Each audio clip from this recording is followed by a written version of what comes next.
Did you just get a new phone and need to know how to pair an Apple Watch? Here's how to connect it to your new phone.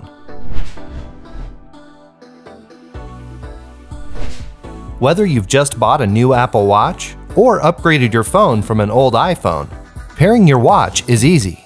First, turn on your Apple Watch by holding down the side button until the Apple logo appears on the watch face.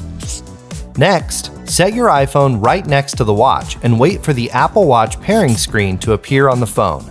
When you see a prompt reading, "Use your iPhone to set up this Apple Watch," tap Continue and follow the steps. To pair your watch manually, tap Pair Manually. Next, tap the eye icon on your watch to view its name.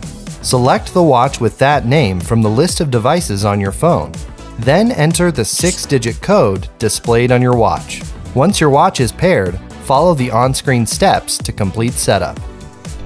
For professional help fixing your tech, visit Asurion.com. And don't forget to like and subscribe to our channel for more tech tips.